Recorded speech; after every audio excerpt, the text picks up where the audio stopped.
Welcome to TSN 1050 Radio, brought to you by Tim Hortons. I'm your host, as always, Nolan Kangas. Welcome to the top of the hour. Clayton Kershaw, he was supposed to be coming back for the Dodgers to help them make a run at the playoffs, but according to skipper Dave Roberts, he may need surgery. The rehab assignment hasn't gone as planned, and the 11-2 Clayton Kershaw, arguably the best pitcher in the MLB, may not be back this season. The Dodgers have gone 14-10 in the last 24 games without Kershaw, with 108 runs for and 100 against in that span. And the Dodgers starting rotation without their all-star ace, 20-19. How does this affect the National League standings? The Dodgers have a lead in the wild card right now, with the Marlins holding the second spot. The Giants are pretty good at this point, with a big lead on the Dodgers. The Marlins are up a game on the Mets, and the Nats are basically a lock for the East. And the Cubs are completely dominant at this point. So if Kershaw doesn't come back and has to get season-ending surgery, do the Dodgers even make the playoffs? The Cards and Bucks are right behind them in the wildcard race. It's a topic we'll have to discuss later in the show. Going over to the gridiron, Tony Romo said on Wednesday morning he wants to play for another 10 years. And he knows it's a bit of a stretch, but that's what he wants. We know Tony Romo won't play until he's 46, but how long does he last? If he gets injured again, which it would be his second injury-plagued season in a row, he'll have only started all 16 games in 6 of his 13 NFL seasons. Who's the future for Dallas? Is it going to be Tony Romo or their 4th-round draft pick Dak Prescott? Prescott played in the best conference in college football in the SEC. In his 3 seasons there, 9,000 passing yards, 70 touchdowns, 23 interceptions. Oh yeah, and he ran for 2,500 yards with 41 touchdowns. He also led the SEC in completions last season. I'm pretty sure he's the future over Tony Romo. We'll be back after the break with TSN 1050. So, Nolan, what are you looking at in the NFC East? Well, we'll start it off with the NFC East champions of last year, the Washington Redskins. And the big question coming out of there, Scott McClellan, the GM of the Redskins, is sort of going back and forth between Kirk Cousins as the future of the Redskins organization as a quarterback. Now we see he led the league in completion percentage, just under 70%, and was 11th in the NFL with his touchdown to interception ratio. But as the GM said, if you produce as a Washington Redskin, we've got no problem paying you, depending on what the market is. But you've got to also realize it's a team sport. It's not an individual sport. So, I mean, those kind of comments, that's not great for a team that, I mean, nobody expected them to win last year. And they were one of the feel-good stories, I guess you could say, last year. Yeah. But now, I mean, you got more eyes on them. I know you were going to mention this, but Josh Norman they signed, so they made some headlines in the offseason. I think a lot of people are expecting things from them, and now you're you're kind of dampening the locker room vibe by kind of calling out Cousins. He might be angrier. I don't know if that's a good thing. So really kind of taking a risk there. I know McLaughlin, he definitely was good for them last year, drafted very well for them also in the offseason. But I don't know. I guess he might have to be careful. Got to keep the franchise quarterback happy. But I don't know if they view him as a franchise quarterback. That's the only problem.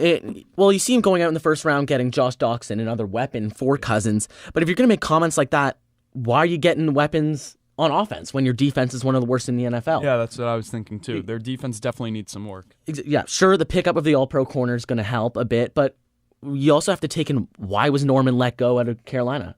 There's definitely something up there, maybe in the locker room, that we don't know of, which is why I don't think this team makes the playoffs. I think they go 8-8, and they're a pretty mediocre team. I would tend to agree with you. I also like to look at their schedule is going to be tougher now. They're playing the division winners. They got to go to Arizona. They got to play Green Bay. They got to play the Panthers. I mean, that's 3 losses right there, in my opinion. Yeah, for sure. I don't see this team doing that much. I think they're going to disappoint. I also don't see Cousins replicating what he did last year. Well, and if you look at it as well, if Cousins underperforms, what are the Redskins going to do? Are they going to let him go, or are they going to draft someone? They have to draft somebody, and this is a fan base that's tired of, much like the Jets, this is a fan base that's tired of seeing their front office draft quarterbacks and not develop quarterbacks. But that's what it looks like is going to happen if Cousins has a bad year. Or if Cousins has a good year, they might let him go. They're not willing to pay him now. I don't know. Well, yeah, it's scary as well because the Redskins aren't going to be god awful, making them this is a solid team. Yeah, making them a contender to get Deshaun Watson. But who else is left? Yeah. All right. Well, I think I'm going to take it down. I'm going to look at the Giants.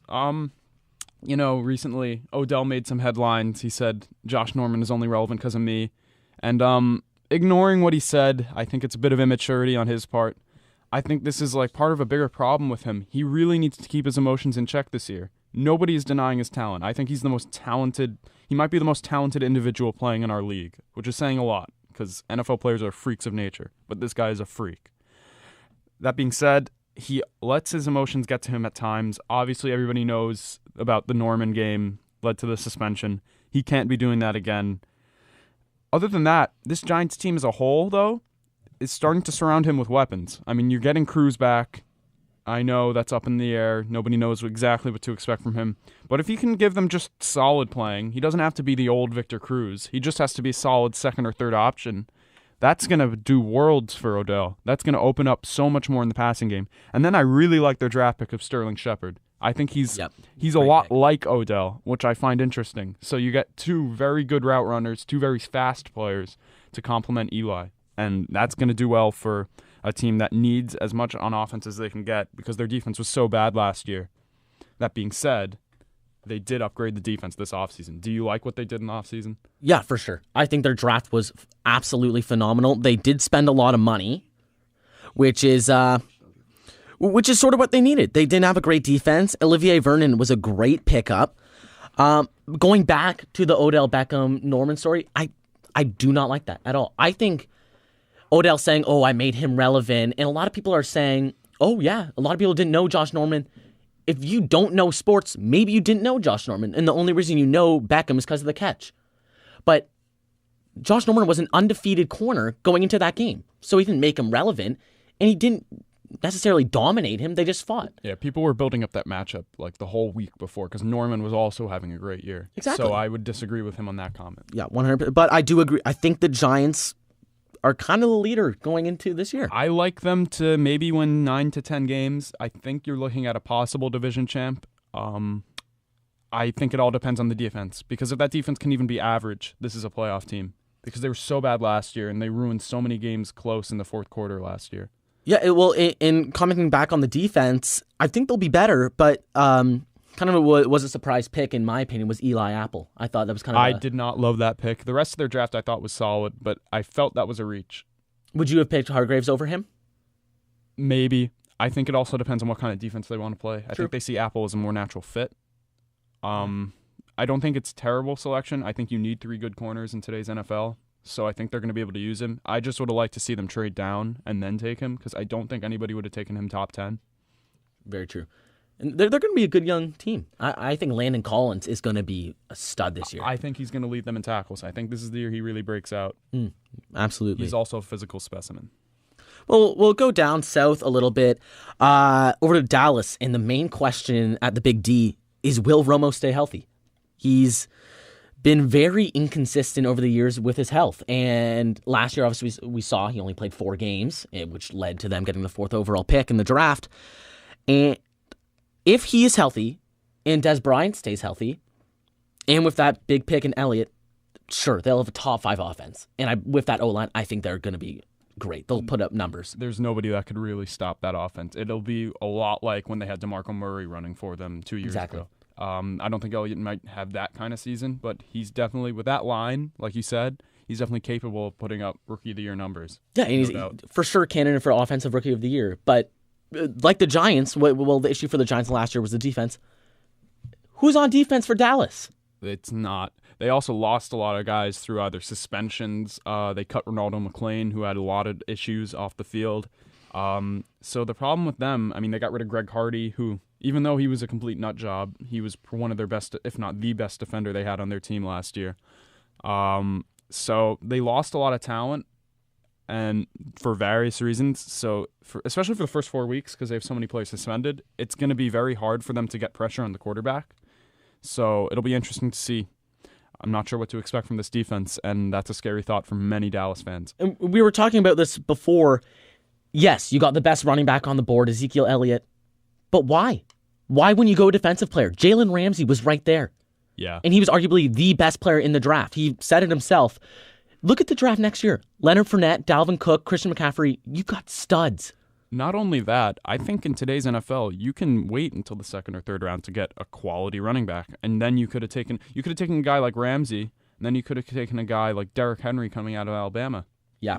So, I mean, I don't love that pick. I think that as good as Elliott can be, and this is not debating how good Elliott's going to be. He might be terrific. But Dallas really could have gotten more value by taking a running back later in the draft, especially behind that line, because they made Darren McFadden a 1,000-yard rusher last year. So I figured they could make a talented second-round running back a very good runner. I like that point with saying Derrick Henry. Well, Murray, when he was in Dallas, downhill runner. That's the same as Henry. That would have been really good. Yeah. I also want to look at the Philadelphia Eagles because I figure we need to cap up the division. But this is not necessarily a strong team going into the season. They got rid of Chip Kelly. He's gone to the 49ers. And now Howie Roseman went back to being GM. He got rid of several Kelly players. They're kind of trying to move on from that whole era of Eagles football, for what it's worth. And, I mean, they got head coach Doug Peterson. He's a former offensive coordinator under the Andy Reid era. So you can see they're shifting back to that kind of front office. But it's definitely a team undergoing a rebuild phase. They traded big draft assets to get Carson Wentz in the draft, which I didn't love. And I'm not sure if I see this team doing that well in the division. Do you? I mean, I have this as like a 5-win team, 5 to 6 wins. Well, I'll agree with you there. They're not going to be a good team. They're going to be a bottom feeder. And the only question is really, out of this team, is all the fans are going to be wondering, is the quarterback situation. I honestly throw Carson Wentz in there right away. You're not going to win any games. You're not going to make a playoff run. I think you start Wentz. You drafted him second overall. Bradford has been very, very mediocre at best in this whole NFL I've never career. loved Bradford. Exactly. He's always been sort of injured, and last year very inconsistent. Even when he's healthy, he's not that great. And the pickup with Chase Daniel, he's a backup quarterback. But they paid $21 million over 3 years, which is absolutely ridiculous for a third stringer.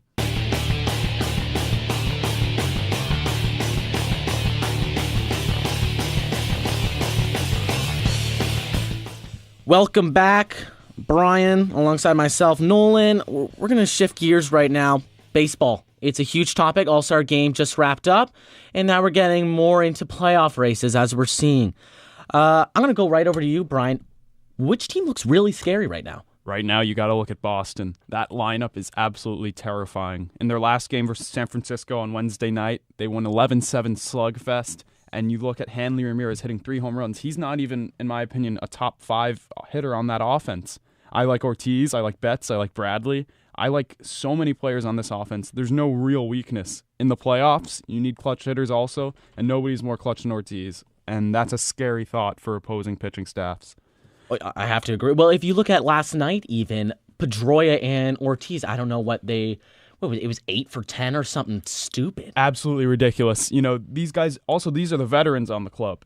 And you've seen the young kids like Bradley and Betts who made their all-star team this year. They're really getting the swing of things now. No pun intended. So I really like this team. They got a solid mix of youth and veteran leadership, and I think that's a great thing to have going into October. You'll see that in a lot of World Series champions. You don't have too much on one side. So would you take Boston winning the AL East? Definitely AL East. American League gets a bit iffy because I also love Cleveland because that pitching staff is absolutely filthy. They remind me of last year's Mets with the way they could throw out 4 absolutely quality starters and just dominate games to their bullpen. In the NL, I think things get a bit more complicated because you have 3 clearly top teams right now who are winning their divisions: Nats, Cubs, and Giants. Yep. I don't love the Cubs as much as other people do. And I know some will give me some heat for that, but they had the second easiest schedule in baseball in the first half. And honestly, I don't think they're as good as everybody's saying they are. I mean, I don't know. What's your opinion on this? Because I get a lot of criticism for that. Yeah, I could see what you're saying. The only difference, Chris Bryant is a stud. He's a top runner for MVP right now. Rizzo's still there, and Rizzo was awful in the first half. He's hitting 370 or so in the last month. The only Zobrist is going down, And, of course, we know Schwarber's been gone the whole year. Arrieta's been shaky. He hasn't been a Cy Young candidate. He had a ridiculous start to the season, Yeah. and he's definitely been slowing down. I think they've overused him. I think that's the real problem here. This guy has been pitching complete to 8-inning games. He's getting tired, and they don't need that going into the postseason.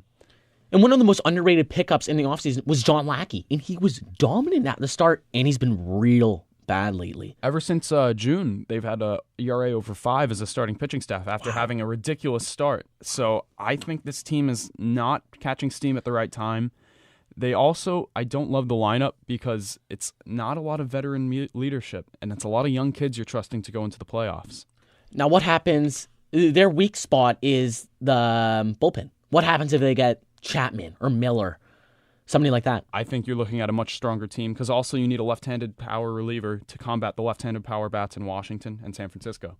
Bryce Harper, Daniel Murphy, Hunter Pence, Buster Posey.